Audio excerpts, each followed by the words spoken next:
and this is the Laura Flanders Show, a TV and radio program that shines a light on the solutions of tomorrow today. We report on the people and movements driving systemic change from the worlds of politics, arts, and entrepreneurship. Welcome.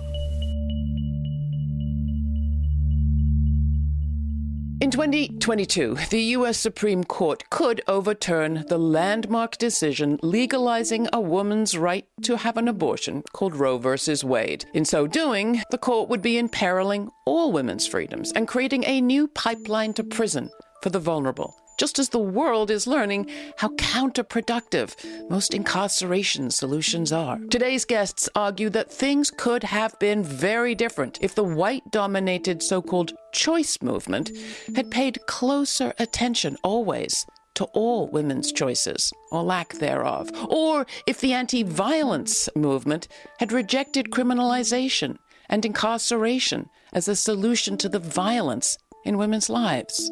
Things could have been different, our guests argue, if a different part of the U.S. women's movement had received more attention. Attention it's just now beginning to get. There's always been such a movement, they argue, because they were there. Today we talk to Black abolitionist feminist Beth Richie and queer Southern feminist Suzanne Pharr. They have worked together for abolition, feminism, and systemic change for 40 years. What have they learned? What is their message for us now when so much hangs in the balance? Beth Richie is the head of the Department of Criminology, Law, and Justice and professor of Black Studies at the University of Illinois, Chicago, and co-author with Angela Davis, Gina Dent, and Erica Miners of Abolition Feminism Now, which is just out this week from Haymarket Books. Suzanne Pharr, longtime Southern organizer and coach of generations of movements, has just released this fall her own critically important book called Transformation Toward a People's Democracy, which is out from Virginia Tech Publishing and available for free for all as a download. Let's start with you two knowing each other. You've known each other a long time, right? Suzanne, you want to kick off? Tell us a little bit of the story. I think we've known each other almost 40 years, which is a wonderful gift to have a movement friend and a beloved good friend as well. And I think that's what movement gives us. And we came together in the creation of a structure for what we call the battered women's movement, what we now call gender violence, an effort to end gender violence. And one of the things we were discovering was how much violence there was against women. And what we also were discovering, something that we knew in our bones, but I don't think that we had fully recognized, was that male authoritarianism was part of the whole structure around racism, gender violence, economic exploitation, and began to realize that this had to be confronted. The other thing that was rising during that time was radical Black feminists. And so these enormous numbers of pieces of information were coming forward at that time. So then I meet Beth. Right. Suzanne and I were at a meeting on different sides of the room. And, looking at us and hearing our biographies, we came from really different places, quite literally and biographically, in terms of geography, in terms of age, race, so many differences between us.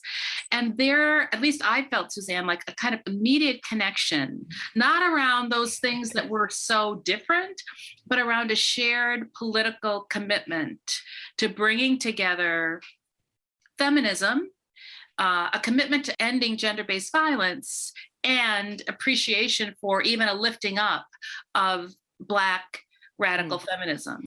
I think we're coming back to that place, that space where Suzanne and I met each other. I think we realized that a lot of what has happened in terms of feminist organizing has been narrow, it's been siloed, it's been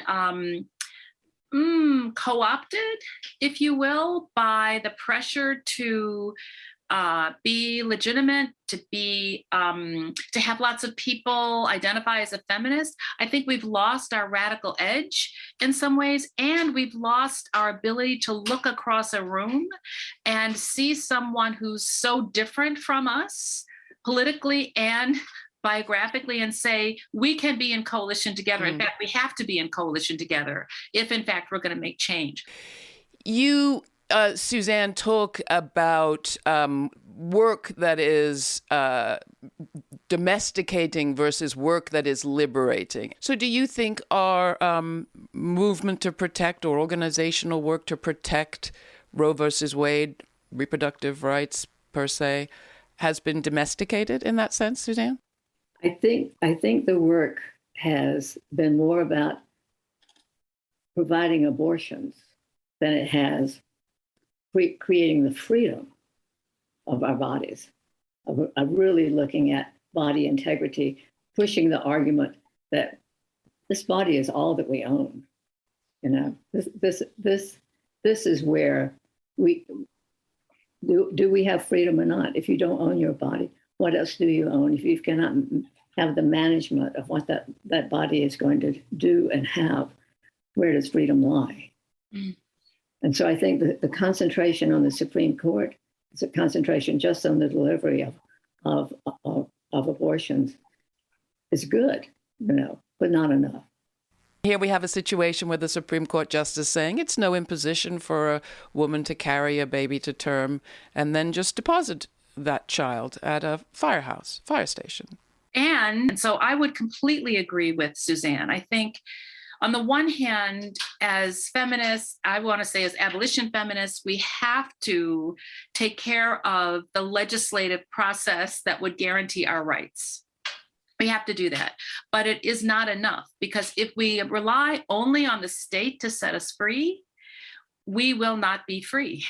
I mean, the state's interest in controlling our bodies and our money and our movement across borders and our everything about our life has to be part of what we think about as the feminist, the radical feminist, led by Black feminism, I want to say, agenda.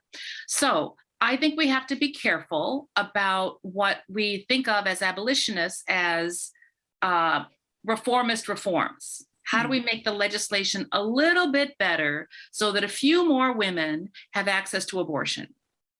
How do we do that in a way that says we are out here doing radical work? This isn't, we can't concede to sort of mainstream arguments. I talk in my work about how we won the mainstream as feminists, but we lost the radical movement. Yeah. And winning the mainstream will only get us to the place where we are now with Roe, where we can't say, separate from legislative protection, what are we doing about freedom? That has to be our driving question. It's both and. It's not either or, but it has to include the more radical work. These have been hard decades, going from the 70s to now. And the few victories there have been, call it Roe versus Wade as one. We haven't yet talked about the Violence Against Women Act and hate crimes legislation. But the few things that have been passed that people, particularly in mainstream, white, middle-class people, claim as victories, have been the focus of a defensive movement. And in the meantime, those were never the ideal goals of the movement that you represent and that you've been part of. And yet it has been very hard to articulate that other vision while there's been this defensive battle going on. Like, what do you think we need to shed in this moment? And very bluntly, will you be grieving if Roe versus Wade is indeed overturned? So I move between grief and joy. I think many of us do during this time. We have witnessed and endured just things that we never imagined would be possible. And that's the good and the bad news, I think, Laura. Like, on the one hand, I feel like we lost our ability to look at state violence as part of gender-based violence. Over the years, I think that's led to an increase in mass criminalization and incarceration. I think the anti-violence movement had something to do with that, because we didn't critique carceral responses. In fact, we aligned ourselves with the criminal legal system. Meaning just we accepted, or the anti-violence against women movement accepted that the solution to violence against women was incarceration of people committing violence. More policing, more surveillance, longer sentences, domestic violence courts, all of those things, the Rape Shield Act, all of those registries, sex offender registries, all of those things that might create moments of immediate safety for a person in crisis, but ultimately feed and fill up the spaces of carcerality that work against us. And that meant that we weren't in a position to work in solidarity with reproductive justice movements or healthcare movements for all people that would have left us in a very different position around COVID, or with anti-violence organizations, so that when there was a racial justice uprising, anti-violence folks should have been at the front of the line of those protests, right? That we siloed ourselves because of our alignment with carceral solutions. I think it's changing. I really do. And I think one of the reasons it's changing is because there are organizations like Insight, like Gen 5, like organizations all around the country, creative interventions, I could name them. We talk about them a lot in Abolition Feminism Now, that are really, they're not winning their campaigns all the time, but they're struggling and fighting and bringing a different kind of analysis, a different kind of opportunity to organize. Suzanne? I think that we're in a place where we have to kind of protect and defend and build at the same time. You know, I think it's not just a fight that's here. There's a lot of protection that we have to do, but we really have to build. And I don't think we can build in the way we've been building. I think we still suffer terribly from, the myth of scarcity, that there's not enough to go around, and if somebody else gets something, it's going to be taken from me, as opposed that we're going for the whole. So I do think that we're at this great moment of the possibility of seeing us as a collective, seeing our lives as terribly linked to each other. For example, in COVID, this idea that I may not have it, but I could carry it to you, that interconnectedness of that we ask people to see. But I think we're going to have to shed a lot. And a lot of that is going to have to be in the realm of competition. Mm-hmm. I think you can't build movement with groups in competition with each other.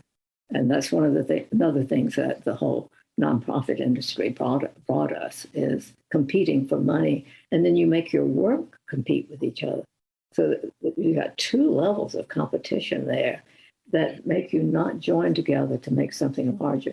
We're at the point that we have to join together or die, and not just because of COVID. This is the Laura Flanders Show. I'm Laura. My guests are both longtime frontline abolition feminists, scholars and authors. Dr. Beth Richie, Suzanne Pharr. For 40 years, they've worked together for abolition, feminism, and a systemically different and better world that they say is within sight right now. Dr. Beth Richie is the head of the Department of Criminology, Law and Justice, and a professor of Black Studies at the University of Illinois, Chicago, and she's the co-author of the just-released Abolition Feminism Now, with Angela Davis, Gina Dent, and Erica Miners. Suzanne Pharr is co-founder of the Southern LGBTQ advocacy group Southerners on New Ground, SONG, director emeritus of the Highlander Research and Education Center, and founder of the historic Arkansas Women's Project in Little Rock.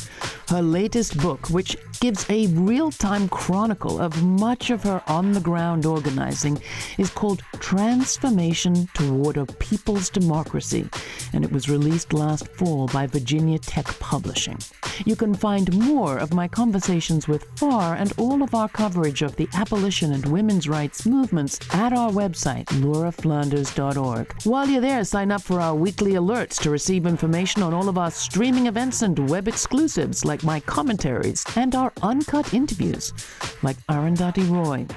All that is available for those of you who sign up for our weekly alerts, so do it so we can stay in touch with you. Next, Suzanne Pharr shares the significance of the Arkansas Women's Project that she was part of founding back in the early 80s. But first, here's Josh Peace Peavy remix of You Try Living by Black Guy White Guy versus 808 Beach, featuring Annalisa Lamola from the Red Hot and Free Remix Collection, released by the Red Hot Organization, an organization fighting HIV/AIDS through music and pop culture.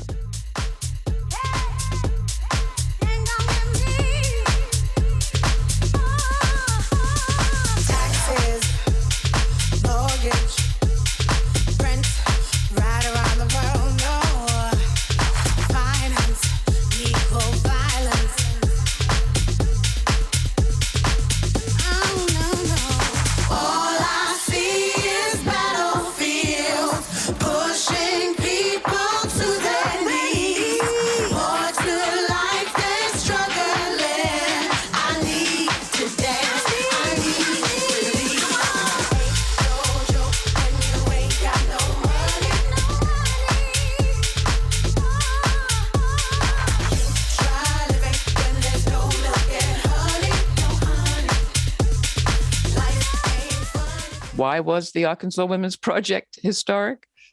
Well, that sets me up to say, oh, we had the answers, but that's not quite true. But I think it was historic because one, and starting in 1981, that we were determined that we would work on against sexism, against racism, and economic exploitation, and we would always combine those three. Particularly that we would never talk about one without talking about the other. So we wouldn't take just a narrow approach, and that we would be a multiracial organization in Arkansas. And it was unique for here, but it was certainly unique also for the elsewhere in the country. And we focused on people on the ground, and bringing in all of the people into this group to have a place, to have a home, and to be working on the problems that they named. I can't tell you, it was a learning school for us. But coming out of that, there were two things happening. One, the right wing was rising and becoming more and more visible in Arkansas. And so we were monitoring that. We connected ourselves with the Center for Democratic Renewal in Atlanta, and we were monitoring the Klan, exposing not just the Klan, Posse Comitatus, the skinheads, the Covenant Sword, Arm of the Lord, and exposing them to the public, and also trying to protest against them.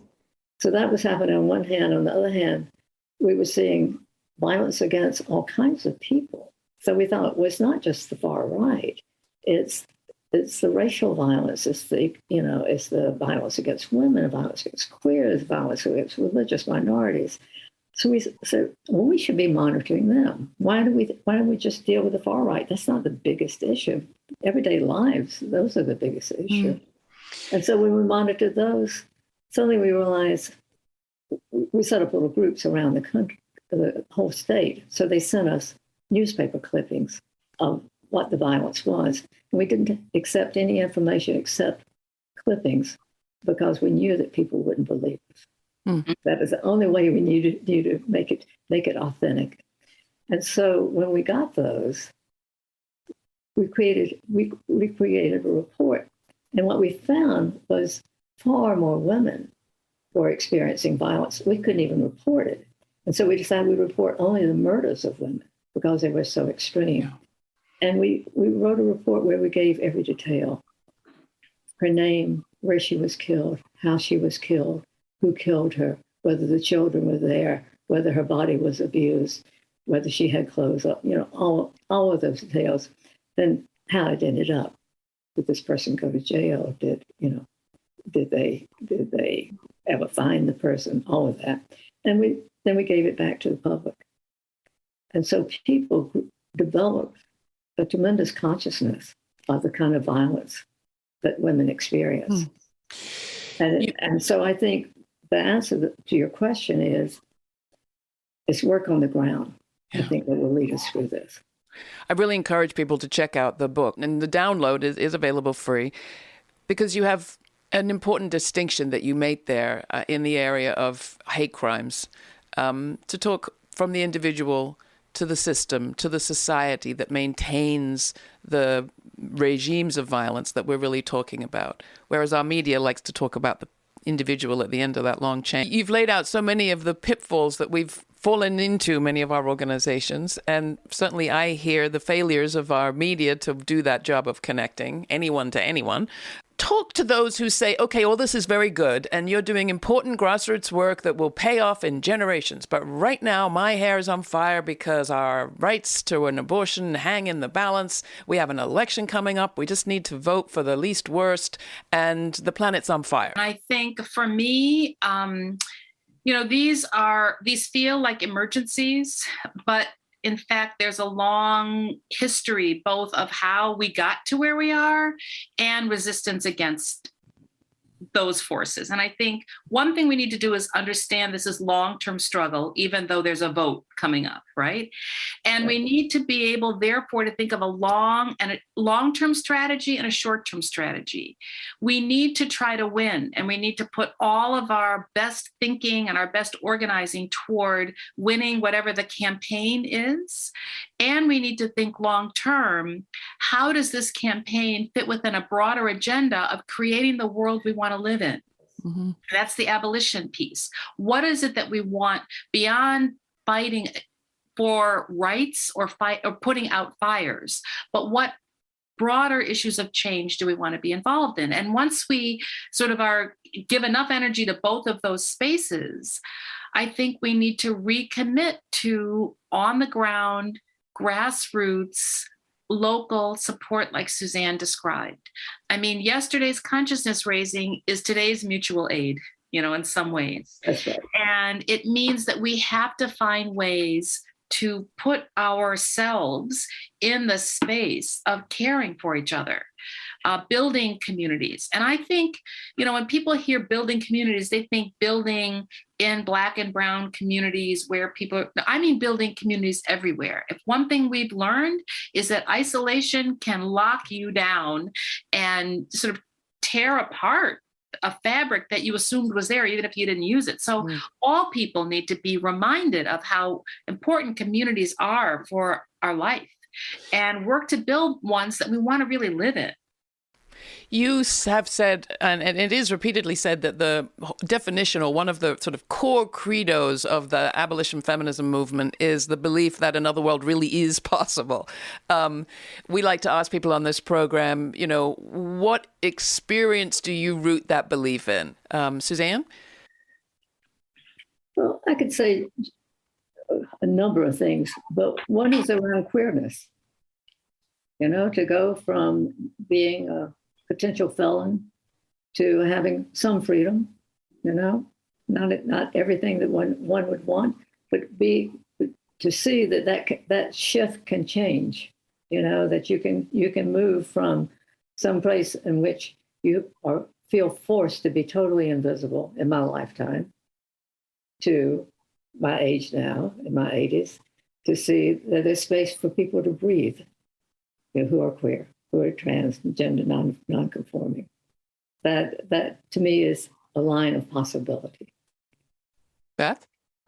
I would say, two things. One is, for me, the kind of everyday abolition, the ways that people are keeping each other safe, the way that we have campaigns that women are coming out of prison when they were, sentenced to life for saving their own life. And they're coming out and they're being held by small groups of people, some formal and some informal, and saying, you're ours now. We got you. We're not going to let that happen again. We took care of your kids while you were there.